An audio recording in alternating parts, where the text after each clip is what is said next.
Welcome to this explainer. If you've ever stared at a sentence you just wrote and thought, maybe I should sprinkle in a few more commas just to be safe, well, you are definitely in the right place. Today, we're completely flipping how we view punctuation. We aren't going to look at it as some dusty list of arbitrary rules or just a fun artistic flair. Instead, we're treating it like a vital, highly practical toolbox for clear communication. By the time we wrap up, you're going to know exactly which tool to pull out and exactly when to use it. Okay, let's dive into this. Here's our roadmap. We've logically broken this down into a highly structured, finite plan. First up, the vocal power of punctuation. Second, the 5 rules of the comma. Third, interruptions and complete thoughts. Fourth, the apostrophe's 2 jobs. And finally, conquering those confusing word pairs. Section 1. The vocal power of punctuation.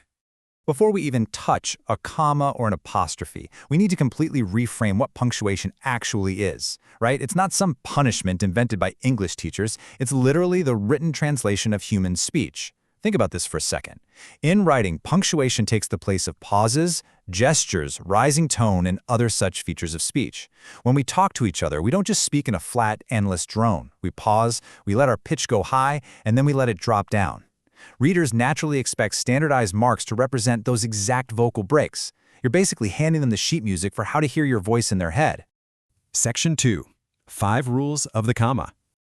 Let's pivot to our first heavy hitter tool, the comma. People love to sprinkle these randomly like confetti, hoping they land in the right spot. But there are actually 5 strict, non-negotiable jobs it performs. We've got items in a series, introductory material, interrupting words, connecting complete thoughts, and direct quotations. And what's really interesting here is how we can actually test these rules simply by reading our sentences aloud to hear where those slight pauses naturally happen.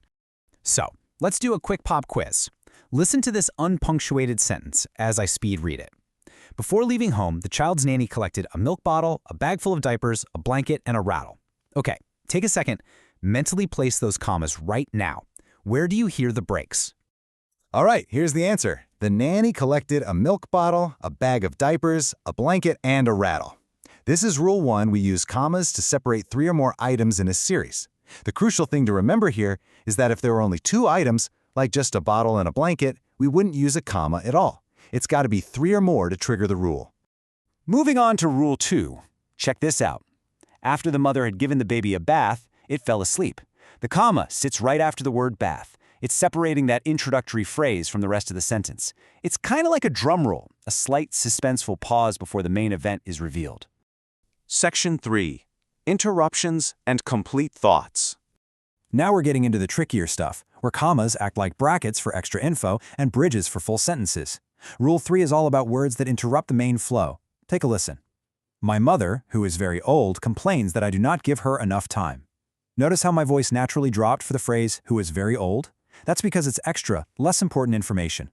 Whenever we have an interruption like that, we literally bracket it with a comma before and a comma right after. And this brilliantly illustrates Rule 4, which honestly trips a lot of people up. Let's compare these 2 sentences side by side. First sentence, Shama spent the morning in the college and then she went to the civil secretariat. We need that comma before the word and because both sides are complete thoughts with their own subject and verb. Shama spent and she went. But the second sentence, Shama spent the morning in the college and then went to the civil secretariat. No comma. Why? Because the second half doesn't have its own subject. A comma is only needed before a joining word if both sides can stand perfectly on their own as full sentences. Rounding out the commas is Rule 5, direct quotations. This one is super straightforward. When you're quoting someone directly, a comma is simply the standard way to separate the written text from the spoken text. Like this, the coach shouted, comma, move fast. Section 4. The apostrophe's 2 jobs. Let's transition to the second tool in our toolbox, the apostrophe. Now I know people get intimidated by this tiny little mark, but I promise we can simplify it down to just 2 primary functions. Just 2. Job number 1 is the contraction. This is where 2 words combine into one and the apostrophe steps in to take the place of the omitted letters. I am becomes I'm, she would becomes she'd. And let's squash a huge myth right now. Contractions are absolutely not slang. They're perfectly correct in everyday speech and formal writing. Use them confidently. Job number 2 is possession, showing that something belongs to someone or something. Like a man's job. But pay close attention here. For singular nouns, we add an apostrophe and an S. However, for plural nouns that already end in an S, like dogs in the dog's tracks, we don't add another S. We just pop the apostrophe right at the very end all by itself. Which brings us to the absolute biggest trap for sure. Consider this. Samina's boots have buckles.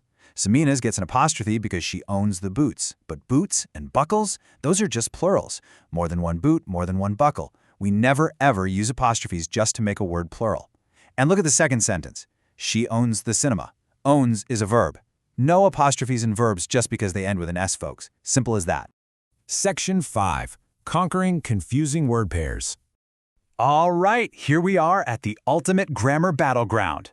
The biggest mix-ups happen because contractions and possessives often sound exactly the same out loud, but they look entirely different on the page.